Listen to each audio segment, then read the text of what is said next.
Namaste. In our continued bliss of enjoying Sri Krishna's names in Srimad Bhagavad Geetha, we are going to talk about a very important name today. But more importantly, let's understand the A factor. Now, what is this A? A, as we all know, is the first alphabet that we always write in any of the Indian languages that we learn, and everything starts with A. Sri Krishna in the same Bhagavad Gita says, Aksharanam akarosmi. In the Aksharas, I am the A, alphabet A, is what he says. Now, he has done two things here. We talk about the A factor, he also used the word Akshara. Akshara is the name that we are going to talk in this episode. Akshara, as we know, in this context, when Lord Krishna uses, he uses from the context of an alphabet, but Akshara has got many in-depth meanings into it. Now, what is Akshara and how does the A factor going to work is what we are going to learn in this episode. Now, Shara and add the A factor, it becomes Akshara. So, let's understand what is Shara. Shara is one that is perishable or one that perishes easily. Akshara, moment you add the A factor, it becomes the opposite of Shara, it becomes imperishable. So, let's look at Akshara as imperishable as Arjuna addresses Sri Krishna in 11th chapter, 17th sloka, 18th sloka and 37th sloka. 11th chapter, 18th sloka and 37th sloka, Arjuna addresses Sri Krishna as Akshara, and he also uses an additional adjective saying Paramam in the 17th sloka, in the 18th sloka. Sorry.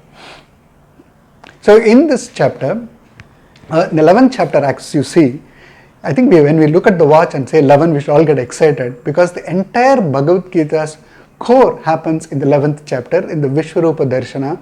There is so much that we can dwell and have that Anubhava Dhara Visaya in the last week's episode of Aprameya. It's all about Anubhava, and 11th chapter, it comes out so beautifully because Arjuna, through Arjuna, actually Sri Krishna passes a lot of messages to us.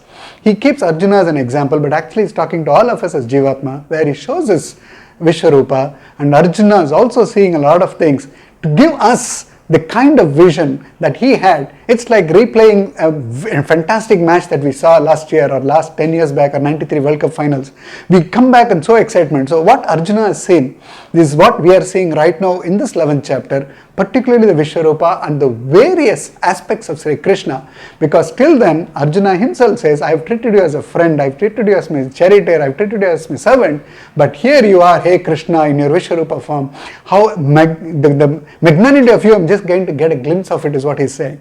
And that is exactly what we are also having this Anubhava through this Akshara. Now what is Akshara? Again we said imperishable. Let's do a lot of relative things. Unopened milk packet will have a life for about a couple of hours.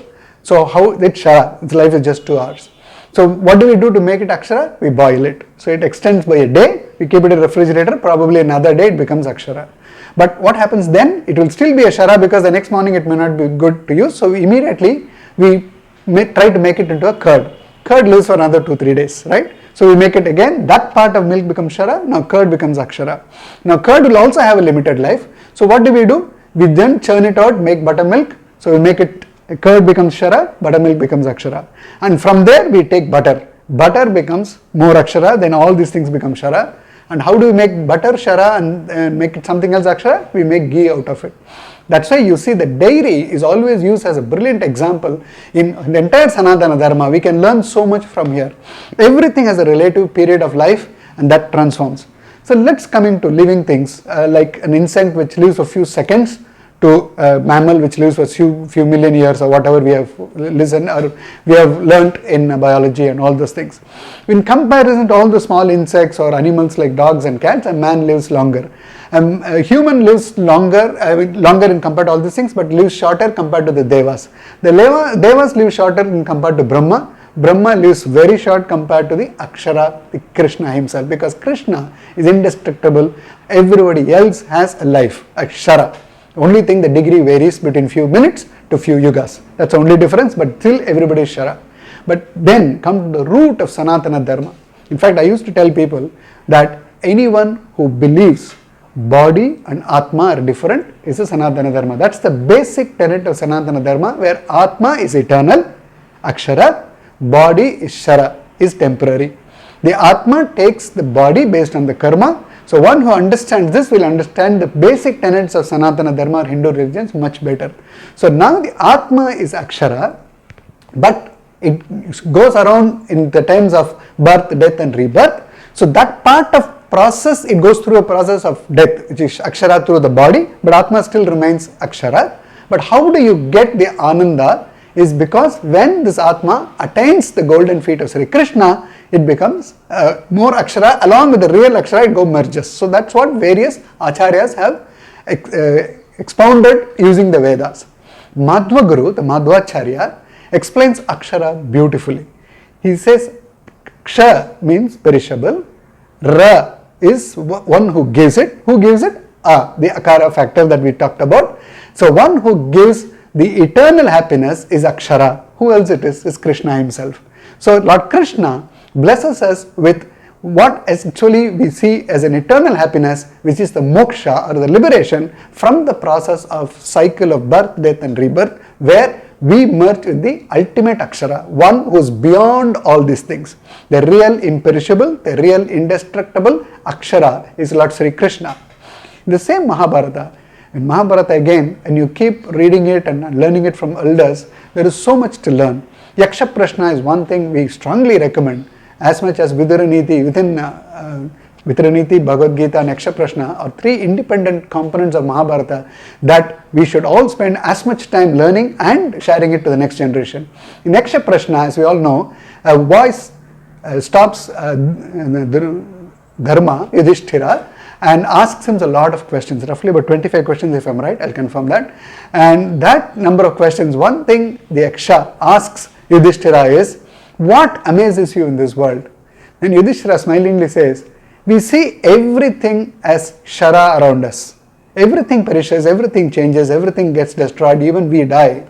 But humans, when they even look at people dying, they think they're going to be here eternally.